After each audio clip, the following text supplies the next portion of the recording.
In the realm of psychedelics, safety and psychological well-being take center stage. Enter Vital, our 12-month professional training delving into the diverse realms of the psychedelic landscape. Here's what Vital student and depth hypnosis practitioner Vinitha Watson, CHT, had to say about our program. And I really started thinking about safety, psychological safety, the safety of the psyche. And when I saw Vital, I felt like there was a very clean energy around it. I felt like it was trying to convey the reality, kind of the middle path of where we are right now. And so far, I feel like that's exactly what it is. We're having conversations around ethics. We're having conversations around integration. We're having conversations around holding space. We're having conversations around our own shadow as the practitioner. I think a lot of these conversations are, no pun intended, but maybe vital to the space. And I was really heartened to see that. I have classmates from all over the world, and it's just been such a rich experience.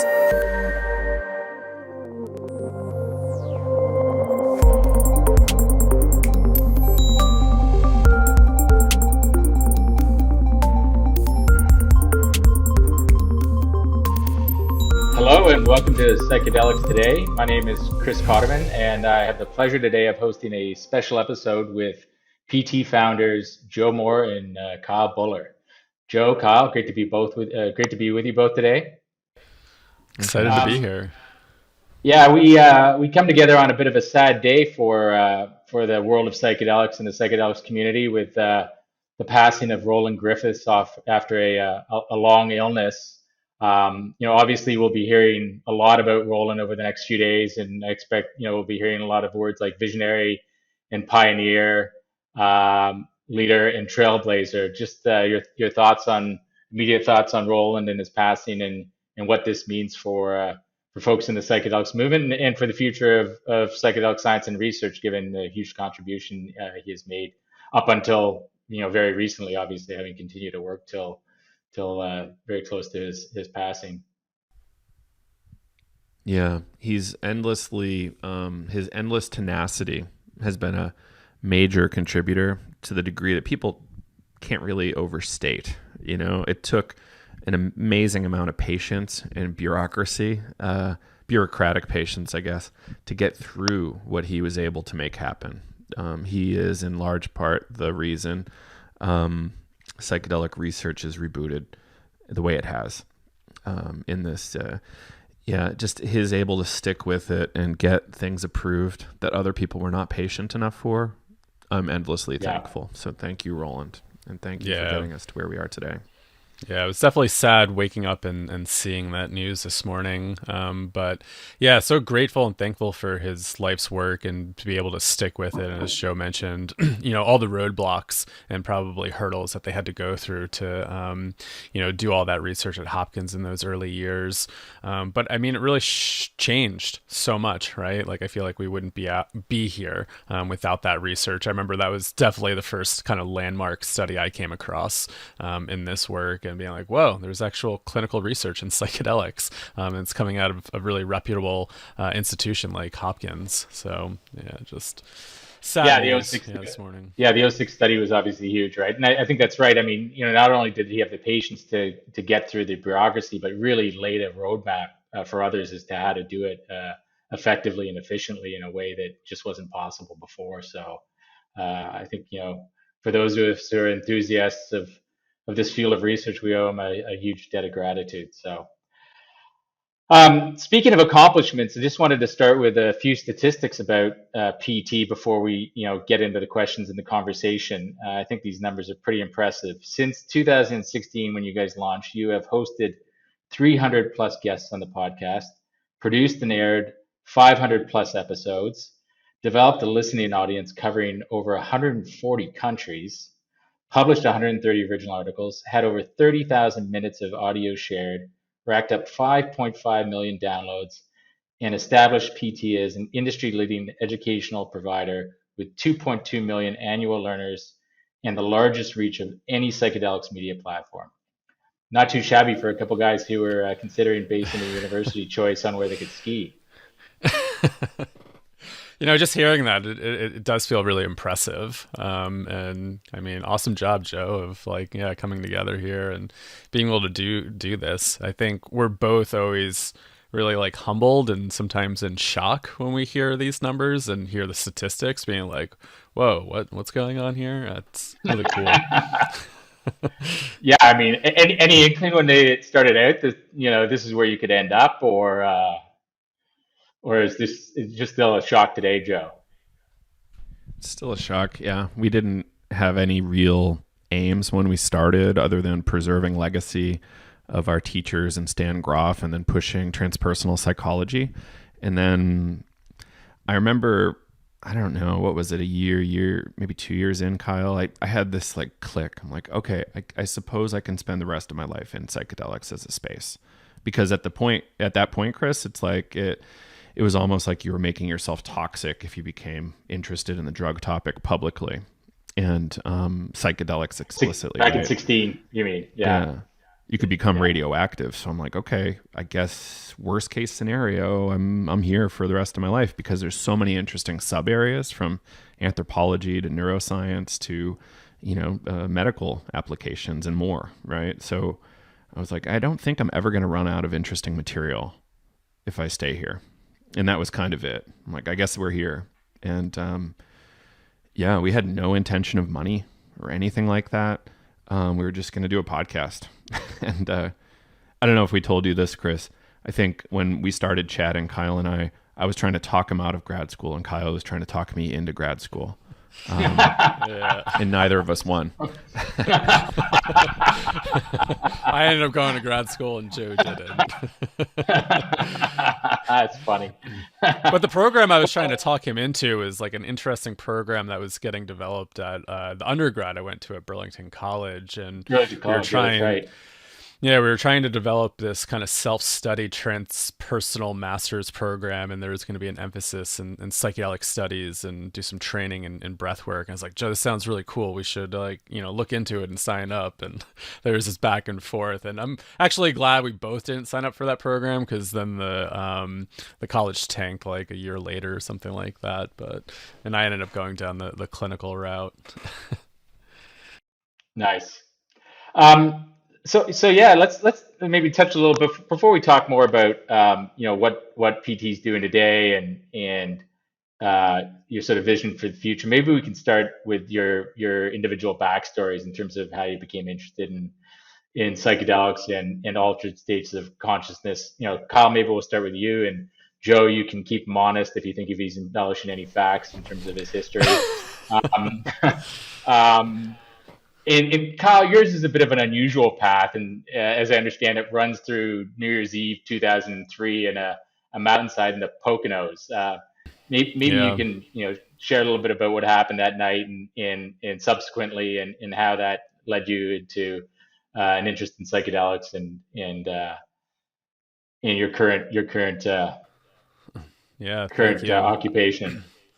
Yeah, I think even as a kid, I was always kind of interested in consciousness. Like I always was kind of like a lucid dreamer, always really into dreams. And then I got into meditation at 15. I came across this book around, it was fusing together snowboarding and meditation. I was like, that's really cool. And then so a year later, as you just mentioned, 2003, 2004, New Year's Eve, I went out snowboarding, just didn't want to go out partying with friends, and me and my brother and his friend went out, and my brother's friend fell and kind of hit his head. He was okay, but we just got there, and we were night skiing. So during the day it was really warm, there was just mountains of snow everywhere. Nighttime comes, everything's freezing, turns to ice, and he was up for like one more run, so I suggested, let's just take one more run. And if you're in the skiing and snowboarding world, you don't call your last run. And so I figured out a way to do the longest run possible. How could I get as much snowboarding time? And I was on this trail. It was kind of like a big snake, a lot of kind of like switchbacks like that. And I was going around this turn on the second turn, and the way the light was shining down and there was this mound of snow, and it was in a blind spot. And I was coming around this turn really fast. And I saw this and said, if I hit this, I'm going to die. So I need to try to slow down or stop. And everything went slow motion. I tried stopping, I tried turning, but it was like this thing was kind of just like sucking me in. And I hit the mound. I flew through the air about like 30 feet. Not high. It wasn't like high in the air. It was just long because I was going so fast. And then the nose of my snowboard hit and my shoulder hit, and then I heard a loud pop, and I immediately thought I broke a rib. I slid down the mountain a little bit, started gasping for air, grunting, couldn't breathe. And then my brother came by. They noticed I was like in a lot of pain. They went down to go get first aid. And some punk ass snowboarders stopped by. I watched all these parents whiz by me, and I was like kind of death grunting, like and nobody stopped besides these. Besides these snowboarders. And they stopped and say, "Hey, do you have a light?" They wanted to smoke a cigarette, but they said, we need to put a snowboard in front of you because somebody's going to come around this turn and just like run right into you. So thankfully they did that. And then they hung out with me for about like a half an hour or so. My brother came back and said, first aid isn't coming. And I said, what do you mean they're not coming? He's like, I don't know. We told the lifties, and they were just like, whatever. But thankfully it was a small mountain and there's patrol happening all the time. But yeah, it did take about like, I was up on the mountain for like 45 minutes to an hour before anybody came to help me. So they got me down to first aid, and they're asking me, are you usually this pale? So I don't know. Not really looking at myself that way. I don't know what my skin complexion usually looks like. And they said, do you have a low pulse typically? I don't know that either. As a 16-year-old, not really kind of paying attention to that stuff. If you ask me now, yes, I can track all that stuff. But they said, you look really pale and your pulse is really low and you have really low vitals. We think that you have internal injuries. Nothing's broken, nothing's bruised. Your ribs are fine. But since you have like these really low vitals, we think you have internal injuries. And that moment I said, oh shit, I'm going to die tonight. And I never really grew up religious, but I started to pray.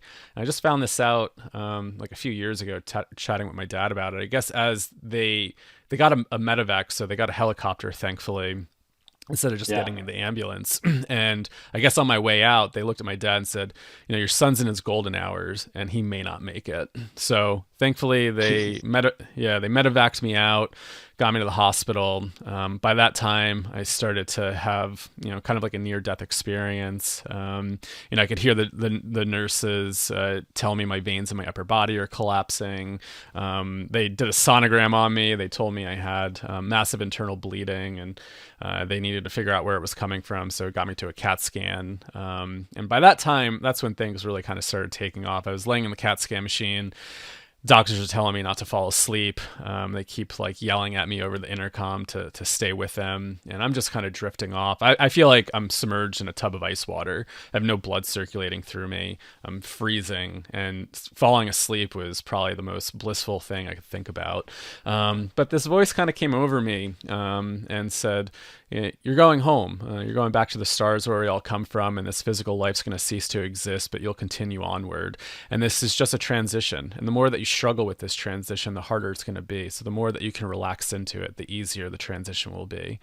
And I just really kind of relaxed into it, and there was a lot of beauty and bliss and love. And I just remember going, I'm going home. I'm going home. This is what we all wait for. And the doctors are, yelling at me to stay awake.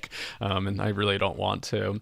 So so thankfully they got me just in enough amount of time. Doctor said if I came in 5 or 10 minutes later, I would have been dead on arrival. So I ended up rupturing my spleen. I lost about 5 to 5.5 pints of blood internally. And so that experience really changed my life in so many ways. I came out of that just being really confused. I fell into a pretty heavy existential crisis of, what am I doing here? What are we doing here as humans? Really kind of questioning a lot of the systems that were in place, and fell into a pretty dark, deep depression from about like 16 to about 19. And it wasn't until I was 19 that I had my first experience with mushrooms, and that helped me to really recontextualize my near-death experience. And I came out of that experience going, like, kind of scratching my head going like, how could somebody ingest something that grows from the earth that could replicate death all over again? And so that piqued my intellectual curiosity and said, I need to learn more about this. I think this has like, potential, because there was one thing after my near-death experience that said, if everybody had a glimpse of like what could be on the other side or could get in touch with death, would we be living in a totally different world than what we're living in? Because we are very kind of death adverse in our culture. We don't talk about it. Yeah. So like that connection, death, and then the psychedelic experience, I was like, there's something really interesting here. Yeah, I mean, I think Hopkins did that survey, right? I think it was published in like 22. They'd done it over a few years, number of years earlier, and I think they talk about, obviously the immediate result for you is a bit different, but I think an overwhelming majority of the people in the NDE category had positive persisting changes in terms of their attitude toward death and the meaning of life and so on and so forth. I think it was even higher than the psychedelics group, if I'm not mistaken, which is really interesting in terms of the potential impact. Obviously, that wasn't your immediate experience, but one you eventually got through psychedelics. Did you study near-death experiences at all? I mean, there's some literature and books. I think there was a famous bestseller back in the 70s, and there's been some other stuff written recently. It's interesting. Yeah, it's funny. I never went down really trying to study too much. I mean, I read a little bit of like Raymond Moody and like some of the theories around it. But what really started to get me more interested in the psychedelic field was I was in a bookstore, and this was after my experience with mushrooms, maybe like a year or something later, maybe it was like a couple months later, I forget the timeline.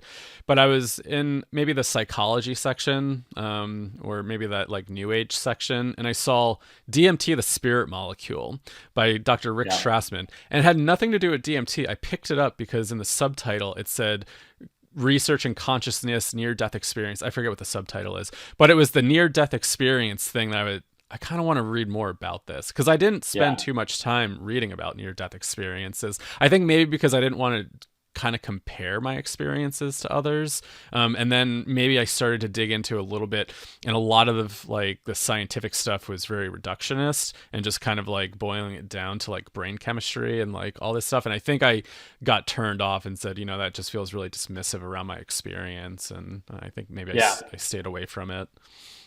Yeah. Interesting. I mean, I don't want to get too far off topic, but it's interesting, the parallels between your type of near-death experience and other near-death experiences, or experiences where people lose consciousness, right? Like from NASA astronauts and test pilots and centrifuges, and having I think they call it NDE light, where they have similar sort of phenomenon, and even some people fainting and passing out, similar phenomenon, and what they can do in terms of bringing on some of that phenomenon, like in an operating room. I think if you stimulate the temporoparietal cortex, you can literally take people in and out of their bodies, like on and off with a switch, right? So it's quite fascinating. I think despite these, it does have a lot of profound meaning for people. But anyhow, maybe let's sort of put a pin in it there in terms of your journey to psychedelics, and then move over to Joe, who you had a bit of an easier pathway, which was, as I understand it, studying psychedelics with the pot smoker's degree, as I used to refer to it in university. Philosophy, not psychedelics. Right. It's I'm not suggesting anything. Yes, I grew up in southern New Hampshire. I kind of idyllic farm kind of situation. It's gorgeous. Connection with nature was deep. Kind of grew up going into the woods a lot, spending a lot of time skiing as a young kid. So just always, movement and nature. It's amazing. And then, what I started realizing recently, I probably got interested through children's cartoons that were highly psychedelic. Things like Ren and Stimpy were obviously like, just acid cartoons. So there's that. My interest with the paranormal through the X-Files and other kind of TV shows. I was always interested in science. So I was always like, how do we explain these things or dig deeper into these things? And I think that was an inclination I had early. And then my undergrad, I went to do computer science as one does, and then was immediately distracted by philosophy. And I'm like, what do I do? What do I do here? I guess let's just drop computer science and then jump into philosophy. And that's what I did. I kept a minor in computer science and history, and then just kept going for philosophy. In our 101 course, we were assigned a book called The Holographic Universe by this writer, Michael Talbot, who was talking about kind of scientific stories, but that were philosophical edge cases. And the whole book was really about kind of busting up old paradigm thinking. So like, how can we get beyond Newtonian thinking, beyond Einsteinian relativity to where we are today, which is far advanced from the Einsteinian kind of, relativistic models of, traditional mechanical physics. And then there was also cases in there about Stan Grof's LSD psychotherapy in Prague. And this story that really tickled my fancy was a woman who, with a robust addiction and trauma history, who was undergoing LSD psychotherapy, presumably. And the story looked something like out of The Exorcist or Poltergeist. And then she was fine and actually healed at the end of it. I'm like, what is this that these people at university are telling me is supposed to be true? That sounds like hogwash. And then thankfully, I went to the library and there was 3 or 4 books by Stan Grof. And I started getting them as a college freshman, reading hardcore LSD psychotherapy literature, and getting my mind blown every single day. I started, experimenting with what I thought was holotropic breathwork at college. Didn't do the full thing, but found some teachers online. I started stalking the holotropic breathwork community through email lists to see if it was something I wanted to get involved with. And I watched it for a good 2 full years before I had my opportunity to go do holotropic breathwork with our teachers in Vermont, the Gibsons. And Kyle and I met through them, for what it's worth. And then the rest is history. I was fascinated. My experience wasn't that big, but watching how the community was operating and watching how the experiences unfolded for everybody else made me very curious about going further and trying to have similarly impactful experiences for myself. And I just loved how everybody was interacting, because it was seemingly more mature and developed than traditional adults I've seen in mass culture. Yeah. Let's talk about the Patriots all the time versus like, let's talk about how we're feeling and like what we want. Yeah. For those in Europe, the Patriots are a American football team that they shouldn't pay attention to. And so I just was endlessly obsessed with the topic. I later got a career in software, and right at the beginning of podcasting, I had my little iPod, I had a phone, and I would just be listening to podcasts day and night. Like I would be listening to Tim Leary as I was going to sleep, or Sasha Shulgin, or Terrence. And or like at the time, the researchers were going to Burning Man to have kind of micro conferences. So I would get to hear recordings of them having, Roland, for instance, at Burning Man, or like in Mexico, talking about amazing, interesting things they were up to or curious about. So I effectively like brainwashed myself with amazing psychedelic thinkers for years and years. And technology makes that possible. And I've actually heard rumor, Chris, that people are listening to us a little too much.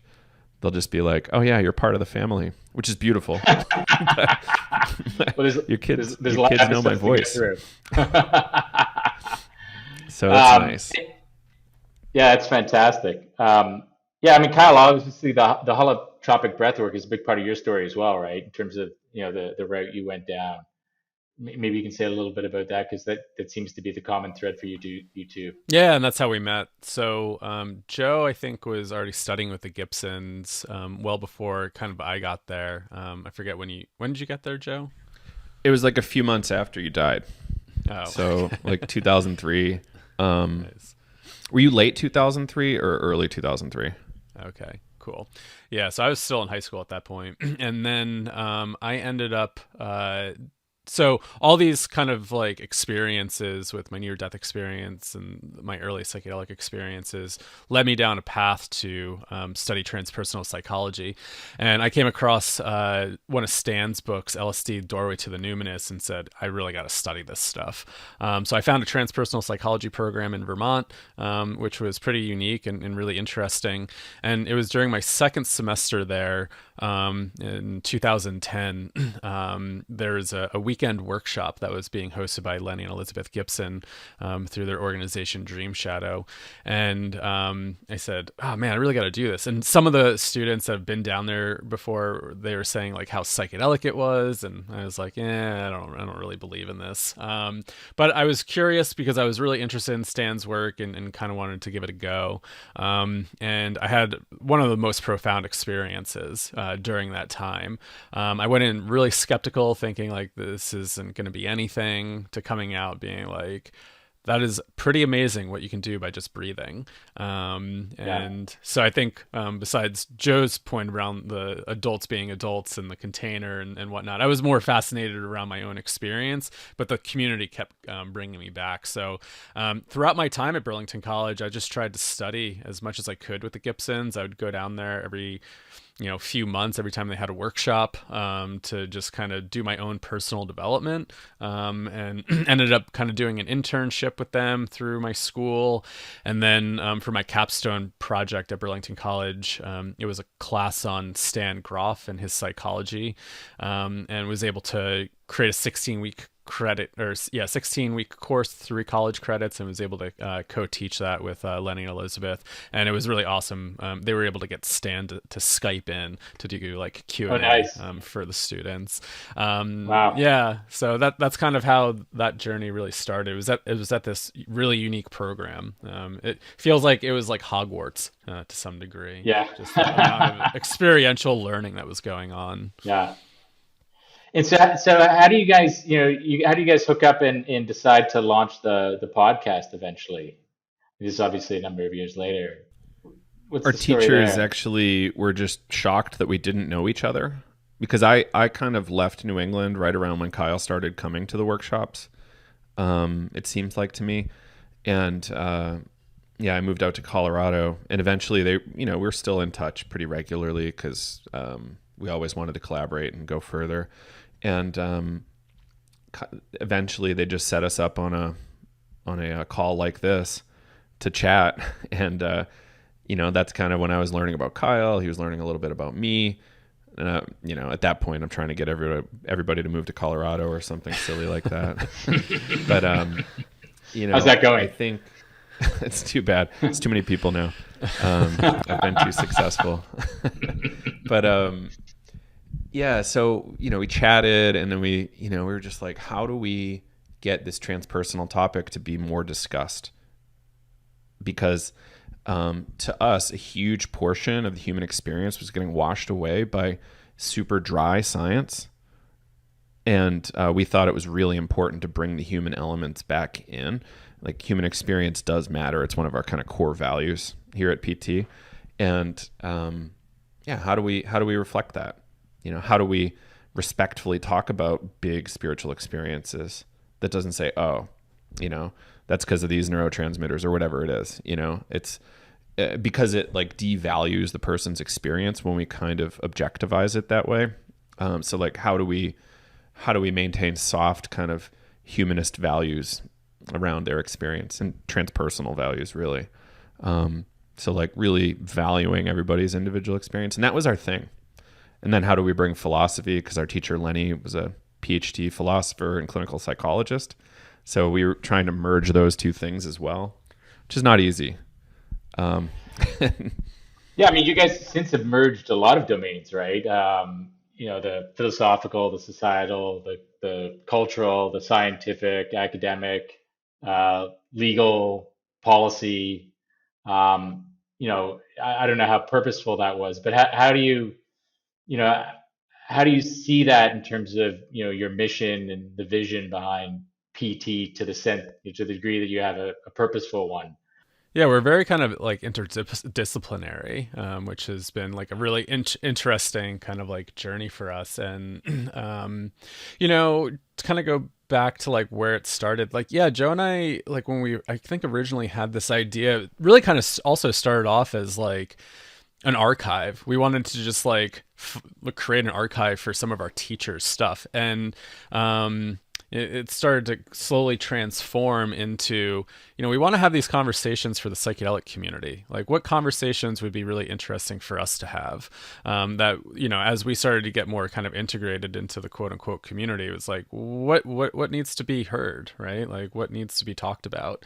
And I think like one of the central things that it is pretty interesting. And, I think we've gotten pushback a little bit from some folks throughout the years that, we really go against like the drug war. And I think Joe and I both align with that. Like, I just even thinking about like during my high school years, I would write papers about the drug war and how shitty it was. So with our like ethos, it's like, as Joe mentions, like human experience, and human experience is very interdisciplinary, right? And so we have to like kind of bring in all these different pictures into it. And yeah, sometimes it's, it's philosophy, it's policy, it's like critiques on the drug war. Sometimes it's clinical. Sometimes it's like anthropological. Like there's so many different facets of like human experience. And, we want to try to kind of weave that all together. And I think it's really rooted in that transpersonal tradition, kind of like that's based out of that humanistic movement that kind of got birthed out of Esalen, like the human potential movement. How do we like better humans or your human experience and being able to validate experience? But Well, Joe, and I don't know if you obviously a wanted to. formula. Yeah, I was going to say obviously a formula that works. It clearly your audience is interested in this diverse range of topics. Um, as time's moved on, you guys have sort of moved from very much being a podcast media focused platform to one with a increasing focus on education as part of your mission. Maybe you can talk a little bit about that evolution in how you ended up in the educational space. And I want to ask some specific questions about some of the programs you've got on offer. I'll start, Kyle. I'll pass the baton, I promise. So like we were, bootstrapping it, paying for the whole thing, which became expensive at a certain point. We're like, what if we can get our bills covered so we don't have to front money anymore? We're like, okay, let's solve a problem that we would have wanted solved, the kind of classic entrepreneur thinking. And we're like, let's develop something for college kids and help them have an easier time in college. And then we're having some great success with that. We're getting people from the community joining. And at a certain point, we started having doctors and therapists join, and we weren't really happy with what we had together for that kind of caliber of person. So we kind of developed further. And, just being around, having read so much, having experienced plenty, at that point, we were able to put together a pretty great thing, navigating psychedelics. And Kyle, can you talk about your kind of premonition about being a teacher, maybe, and then keep going for us? So that goes back to that first breathwork session I had. And I find that to be interesting because, I've had plenty of profound psychedelic experiences, but it was like this one kind of like, I don't know, highlighted something that has been really integrated into my life's mission. And it's just been really interesting to watch it kind of unfold a bit. But during that first breathwork session I had, I was reliving my near-death experience. And I just kind of had this yeah, I was in that realm of like this death realm and just getting this mission that I needed to kind of come back and teach around consciousness, transpersonal psychology, and psychedelics, and thinking like, I don't want to do this, like, because it was still really taboo. And I'm like, I was thinking like, you asked a question earlier, and sometimes I'm like, about like kind of getting into this, and one thing that's always crossed my mind is like, are we committing professional suicide right now by like kind of coming out of this psychedelic closet and having a profile around it? So back then it was like, okay, I got this message to do some teaching, and I didn't really listen to it much, but then when my capstone project came around, I had this idea that I wanted to create an app that could you could take a picture of any plant, and then it could give you all the local medicinal benefits of it, because I was studying some herbalism stuff, and now there's plenty of apps that do that, but I didn't want to go down like computer coding. It was like a new skill I needed to learn, and I don't know, it just kind of hit me overnight one day and said, oh, I should create a course. It was like the breathwork was, I think, getting phased out of the college, because there was something with federal grants, or that they were getting rid of these 1 credit weekend workshops in the college curriculum. And so I was thinking like, oh, like, if the Gibsons can't do these 1 credit weekend workshops, that really sucks for this transpersonal psychology program, because this was such a huge part of my learning. So I was like, what happened? What would it be like if I was able to create a course and we could integrate them into a 3 credit class? So that's where like this idea of like the course is called Stanislav Grof's Psychology of Extraordinary Experiences. And so, we were able to teach that. My school was very small. I think we had at least 200, maybe under 200 students total. So some of our classes were like 5 students. We would have 3-hour classes, sit around a table. There's some experiential learning component, and mostly doing like process work of just processing information and having conversation. This class ended up having, I think, 20 or 25 students. So it was like a huge kind of success on that level, that many students signed up for this class. So they invited us back the following year to then teach another class that Lenny and I co-taught, called The History of Psychedelics. And so when, as Joe mentioned, like we were trying to figure out like, how do we just like pay the bills a little bit just so we can cover like podcast hosting fees, the website, this and that. Yeah. We were thinking about what is a course that, we would want as a college student or somebody young getting involved. And then the other part was integration was just kind of coming online, and there weren't any great resources around this topic of integration. And we were like, the community doesn't have anything that's around integration. Let's try to develop something. And so I started to kind of weave in some of the core curriculum that I developed at Burlington College into like the foundation of like what is navigating psychedelics. And then we started to add on more of these interviews and master classes, so we could like learn more about like how is the field kind of conceptualizing what is self-care, what is integration after psychedelic experiences, how do we do harm reduction, how do we get the most out of it. And I think there was a tagline we used, maximizing benefits while reducing harms or risks or something like that. So I mean, you guys now have a pretty diverse range of offerings, and I think the sort of core piece of that is Vital, which you launched in 2022. What was the impetus for that particular program? I think it's a 12-month program and 230 hours of learning. So it's a pretty comprehensive professional certificate program, if I'm not mistaken. Yeah. Joe and I always kind of wanted like a longer, in-depth program. We were just having conversations around like our current offering of like navigating psychedelics and really wanting to expand on it. So we just kept having conversations of like, what would a bigger program look like? What would we want the curriculum to look like? And it's been something that was in the works for quite a while. I had like lots of different drafts built up on it. And part of it was also going to mimic like our breathwork training. So it was going to be a lot more like in-person work. And then the pandemic happened. And then so we had to make a little bit of a shift to do online. But yeah, it was just something that Joe and I just really wanted to do. We wanted to have a more in-depth, robust training program, and also seeing the need for it too. Like a lot of people coming out of like our navigating psychedelics program. They wanted more. People are asking, like, what's the next step? How do I get more training? And so we really wanted to develop that for our current students, and also the field. As the field is growing very rapidly, people are looking for education. And navigating psychedelics is a great intro course, but for those that really want to take like a journey, that's where Vital really kind of comes in and serves the community that way. And it's drug agnostic, right? Which is a bit different than most of the other trainings. What's the curriculum look like? What can somebody expect who's signing up for the 12-month course in terms of what they're going to learn? Yeah, so we break it up into 5 different categories, or we use the elements.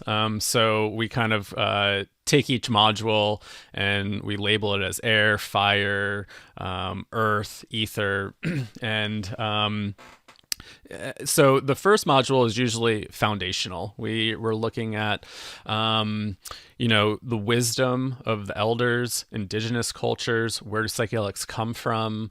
How are they used in these traditions? Through some of the early research. So we've had folks like Bill Richards present on some of the early research. We had Belinda Richo talk about psychedelics from maybe the Native American traditions. We've had Luis Eduardo Luna talking about his research and work with Amazonian cultures. And then getting a little bit more into like the legal and ethical perspective. So we had Courtney Barnes come in and talk about the legality of psychedelics. And then we move into harm reduction assessment, kind of like clinical evaluation. So looking at the risk, the benefits, how to do assessment, what to look out for, harm reduction techniques and tips, looking at like how to incorporate like clinical harm reduction approaches for those that are clinically trained and looking to incorporate harm reduction into their practices. And then we look a module that looks at all the psychedelic therapies. So looking at like how psychedelics are being used clinically, how they're being used in research. And then we have a module on navigating the psychedelic experience. So some skills around navigation. We have like trauma-informed approaches, how to work with groups, managing group energy, and music, like how to curate music for the experiences. And then the last module is really focused on integration. So we spent a pretty, I think it's around like 14 or so weeks, 15 weeks of integration. So we've had in the past Dick Schwartz from Internal Family Systems present on how to maybe integrate internal family systems into integration work, somatic practices, Jungian practices. And then we have some electives as well throughout the year. And then students also engage in a final project, and it's their final integration project where they are able to present. Maybe it's about their personal experiences and what integration means to them and how they want to work with it, or more on a professional level. How are they going to synthesize everything that they've learned in more of a professional manner? And people have created business plans. People have actually went out into the world and created psychedelic businesses. We have a group of folks that ended up creating a retreat company. We have another student that's been doing like kind of biotech, doing some really interesting research there. And so, yeah, it's a pretty holistic program. And I think a lot of the feedback I've been hearing from students over the past 2 cohorts is that they've really appreciated kind of the broadness of it. That's not so specific, because there's folks that they know, okay, maybe they want to work with psilocybin, maybe they're really interested in MDMA. And like you mentioned, like some programs are just very oriented towards that. And we try to take a step back and paint this like more holistic picture and trying to, give people like an interdisciplinary approach and to help them figure out where they want to be in that space. But I don't know if you want to add anything else there, Joe. The 2 things. We designed the program really to be competitive with the top tier trainings available. In particular, we were looking at CIIS and MAPS. We're like, how can we go further and do better? And that was kind of our thinking. And then Kyle, to further add a little further onto what you were saying, like I think one of the best things you've been saying lately, is that a lot of, and there was a book, was it Rachel Harris's Swimming in the Waters or something like that? Someone with a sacred. Right. And she went really far into this whole apprenticeship conversation about how nothing's adequate except if you have a 30-year apprenticeship. And I'm like, okay, there's obviously some practicality issues there. But to her point, a lot of our students are taking pause to say, oh, I need to do a lot more inner work before, and a lot more self-discovery before I just jump in and start doing facilitation work. And I love that as a result. It's maybe not what they expected coming in, but it's, it's self-discovery just unfolds and says, oh, okay, I need to really figure out what's going on a little bit more for me and how I want to show up in this really strange space that that is psychedelics, right? Yeah. And I really love that. And that's probably not the best sales pitch, but it's true. Like, we want people to really do self-discovery regardless of how that shows up for them. Well, you obviously have a demand going into your third cohort, and you've mentioned a couple stories of where people ended up. Is there a typical profile in terms of the people who are joining the course? Is there really just completely diverse? It's pretty diverse. Yeah, I would say like maybe close to like 60% might come from the therapy medical world, more kind of like licensed professions. And then the other half is probably, there's a wide range of practitioners, whether it's like, acupuncturists, massage therapists, coaches, people that are coming from the business world. We've had folks that kind of come from a journalistic background, from the film world. I mean, people making transitions from cannabis, like all over the map. So it's been an interesting split, and I think it's probably about like half and half. And I take it the focus is very much on like psychedelic treatment technique, right? Like high dose, the sort of Abram Hoffer, Humphrey Osmond technique versus psycholytic. I mean, any kind of, we touch. Time? I mean, we touch on all of it to some degree within the curriculum, and especially we get like really nuanced in our study groups. But yeah, I think a lot of the focus is on like the psychedelic assisted psychotherapy protocol, which is a little bit more higher dose, inward focus.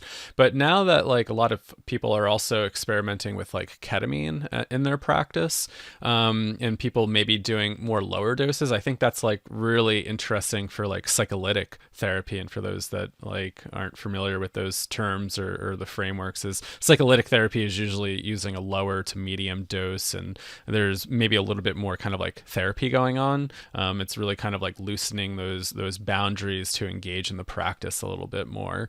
And that's something I keep trying to emphasize with folks. And I think really why we're trying to have this broad curriculum to get all these different perspectives is that we're just at the beginning of figuring out what works for our culture. We had the things that were going on in the 60s, the 50s. And I was talking to Dr. Matt Johnson about this on the podcast when I did with him at MAPS, is that there's so much room for exploration in therapy protocols. And we're just also at the beginning, and we're relying on a lot of those protocols from the early days.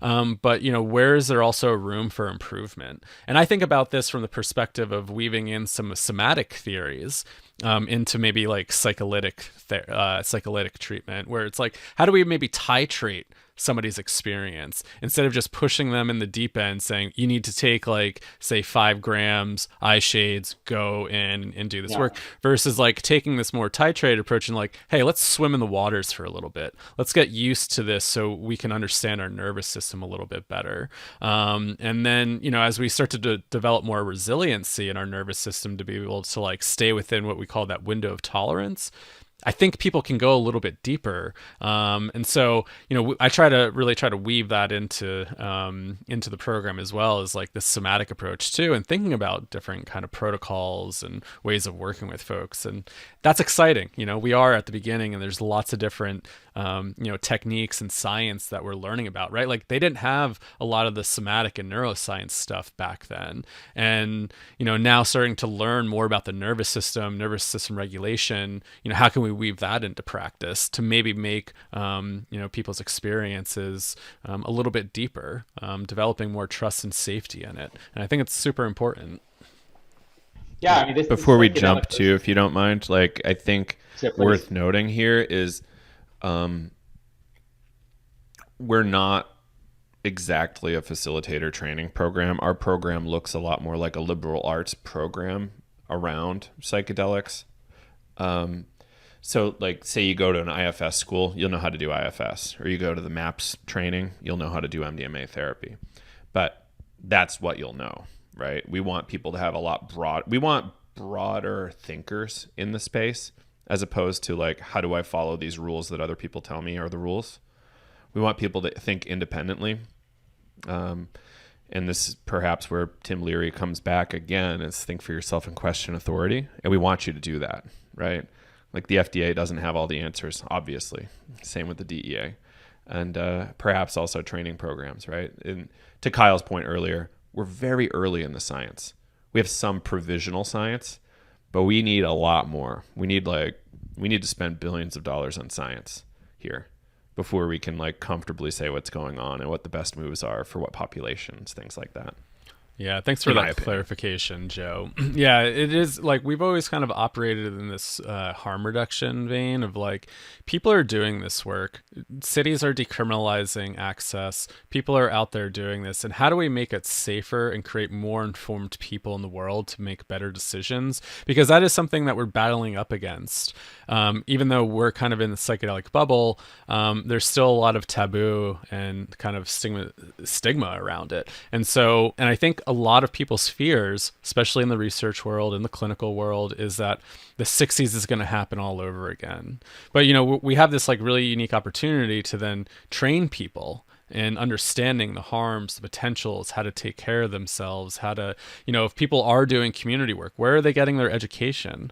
Usually they can't get into certain programs. And I think that's who we're trying to really kind of serve with Vital, is being able to create this like broad education so people can then take it back into their communities in so many different ways and be a resource, whether you're a practitioner, whether you're an educator, an advocate, whether you're leading a business and, you want to develop more psychedelic competency and literacy. So there are those like kind of skills of like understanding how to sit and facilitate, but to Joe's point, like we're not training like licensed psychedelic facilitators.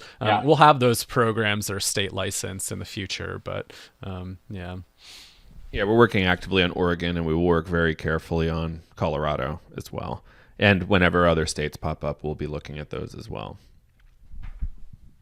You mentioned the topic of harm reduction and risks and benefits and whatnot, and I just wondered how you guys view those topics within the context of some of these decriminalization movements. Obviously, there's been some interesting developments recently in California with the Governor Newsom vetoing the bill. Some interesting comments from people within the psychedelics community about that decision to veto the bill. There was just an op-ed published in the Washington Post recently talking about the potential dangers of decriminalization specific to psychedelics. And I think reasonable, well-intentioned people can take different sides of this debate, all with a view to the well-being of individuals who are in need of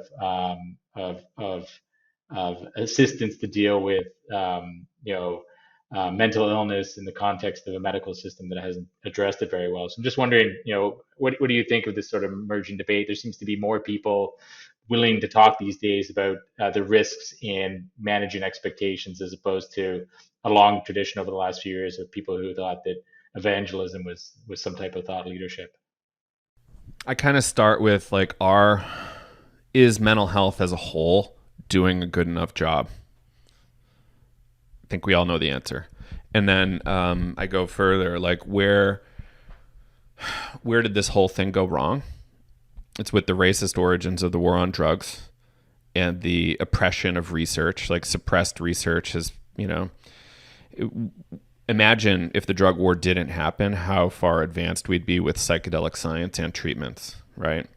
And the DEA themselves admits the war on drugs was founded for racist reasons in their museum. This news came out a couple of years back. And that's right outside DC. I need to go visit. It was closed last time I was there. And then I I've talked to a lot of people to try to get my most informed opinions. Like, generally speaking, I think decriminalization is grossly inadequate for where we need to be. I go all the way to like, I'm not done till we're buying LSD at Walmart without a prescription. And I have like a whole story for how we get there, because, lean on David Nutt's research that was published in The Lancet in around 2009 with the drug harm scale, LSD and psilocybin being the safest of drugs in terms of harm to self and others. There's one drug ahead of that, like buprenorphine or something weird. And then, alcohol being the most harmful. David Nutt's stance publicly is that immediately we should decriminalize everything that's safer than alcohol, and then work towards a legal frame, and then figure out the rest of drug policy, if we are to have a science-based drug policy. And then further, decriminalization is nice. According to Ethan Needleman, one of the leads at Drug Policy Alliance, probably the founder, we were having a nice chat with him in Denver, Chris. I asked him point blank, like, what's your opinion on decriminalization? To me, it doesn't seem to go far enough. But he says it allows people to operate in a safer fashion, which isn't exactly a safe. I have issues with the term safe. Like, I don't even actually know what we mean when we say safe, right? So philosopher problems. But, what are we... What are we doing here? What is this project of humanity? Is it to lower suffering? Is it to help our fellow man and, work towards some sort of utopia? Or is it like, are we treating people like economic units? Like, we have to put a number of people in prison for the system to work, The criminalization of drugs allows for a contaminated supply. It's allowed for a lot of people we know to die because of the drug war. And because of a lack of safe supply, fentanyl overdose and other items, for instance. And then, like Governor Newsom's critique was we didn't have enough guidelines. We kind of do. We have plenty of guidelines if we were going to go forward with some sort of commercial model under that particular California program. But that said, like, are they adequate? Are they good? Like, I don't know that Oregon's good. I don't know that Colorado is going to have a good legal framework. We're kind of repeating the same playbook we've done with cannabis. Cannabis has been fine-ish. Like, I prefer what we have for American cannabis right now over what we had. You had two options, three, like Kind Bud, Schwag, and Mids. Like, we're doing a lot better than that right now in America. But that said, people are still going to jail. The taxation is super high so that the black market continues to flourish. So we're not actually looking at the perverse incentives we put in place for the things that we're trying to suppress, like an illegal black market of certain things. And how do we go further, and how do we have a robust legal market where people can operate clearly above the law? So in a decrim frame, for instance, if you got access to an underground provider of psilocybin care of some kind or another, can you go to court with them over negligence or a crime? Right now, how it stands in the totally illegal frame is no, you were on drugs, so there's nothing you can do. And there is drugs involved, so you can't go to the police for your rape or whatever it was, right? I want to see a legal frame where we can take people to court and we can get the police involved if there was a violent act perpetrated in these sessions. And without decriminalization is the first step. It's a baby step towards where we need to be. So I like it. So there's that part. And then there's folks on the medicalization side. A colleague of ours says, I can't believe Oregon supported adult use. It should have only been medical. And, that's because of his incentive structure. PhDs, medical, clinical trained people, they want to see it that way. But the world isn't, I can't even afford therapy, right? Like, I can't get therapy. I can barely get medical treatment that's adequate. What makes somebody think that I can afford clinical psychedelic care? I can't, is the long and short. So I'm thinking about all economic classes, the history of this stuff. Humanity's done pretty fine for many thousands of years with psychedelics. Let's believe in humanity. And let's not lean on regulators to solve all our problems. I think that's a classic human mistake, to think, oh, the government will fix it. I was hanging out with some fire jumpers, guys that jump into wildfires to put them out. They work for the federal government. They had the funniest line. I think it was like a Men in Black line. I'm from the government. I'm here to help, you know? And I'm like, I have like a healthy distrust of that kind of sentiment. They were being funny about it, but like, I don't necessarily trust that bureaucrats are on team human, right? Often it's about career and not about what's right. Yeah, I think super big rant. I think Ronald Reagan mockingly used the line about I'm from the government, I'm here to help. Yeah, it's interesting. I mean, I think, I think if governments are going to put in place regimes, they have a duty of care to make sure that they're putting in place regimes that are, well thought out, right? I think one could level some pretty fair criticisms about the Oregon regime in particular, and the training standards that are required there and the expectations that perhaps they're setting. It's interesting on the decrim question.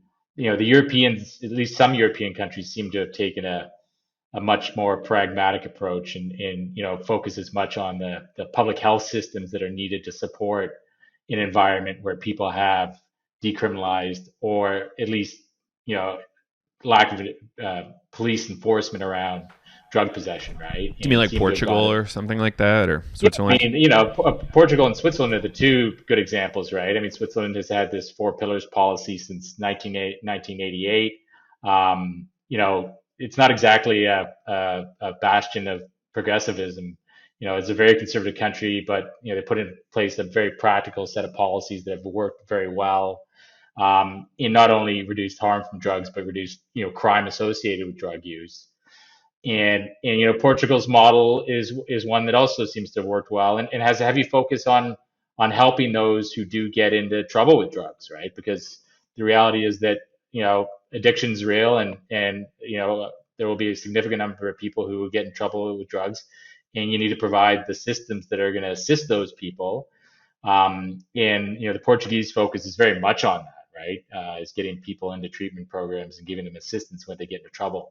And that seems to be a bit lacking in the U.S. approach. I mean, Oregon seems to have been a failure on that front from what I can see to date, and it'll be interesting to see how it happens in other places. I just think there's a moral obligation that if we're gonna open the floodgates, we got to make sure that we're not leaving people behind, right? I was chatting about that with somebody because they were talking about just like the homeless population in like Vancouver and Portland, and just how maybe it's like fueled by some of the drug decrim. But I think the point is like what you pointed out, just around services. I know Canadian has different like healthcare than the U.S., but I mean, for the folks that are maybe on the streets using drugs, like in America, like we don't get really great healthcare. In other countries where they're putting money towards being able to get services, and those social services for folks makes a big difference than like maybe decriminalizing it here and then the cops aren't arresting you. But then if you actually need help and you need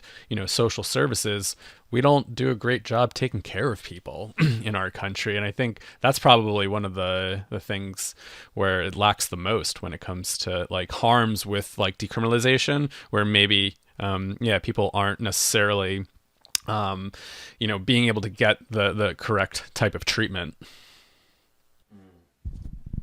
Yeah, it's a big deal. And like, I think a thing missing from this is the harm done by incarcerating people. Totally. Both to the individual and to the family systems in place, and how it has like intergenerational impact.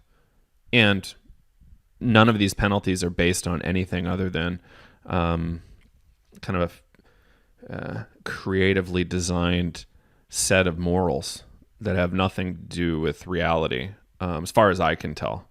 You use heroin once, you should go to prison for the rest of your life, kind of stuff. And it's like, no, that's not what we should be doing. And Chris, we're chatting about like incarceration generally, and how that's kind of an extension of this conversation. Like, should we? And I generalize beyond psychedelic decriminalization, because I think we need to be. I think thinking we're better because we're psychedelic people is a huge mistake that leaves a lot of people behind. Yeah. So we got a little off topic. Maybe you can talk a little bit about some of the other programs you guys are offering. I know you've done some retreats recently, and how does that fit into the overall educational offering of PT?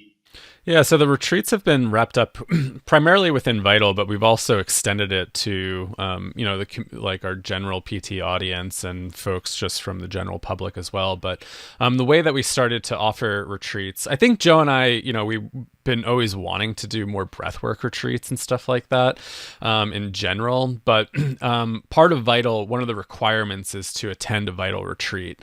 And so since kicking Vital off, we've been, after this second cohort, we would have offered at least 12 retreats, 6 each year. And yeah, it's been like a really beautiful part of the learning process. I think it's really important for people to engage in their own inner work and have their own experience.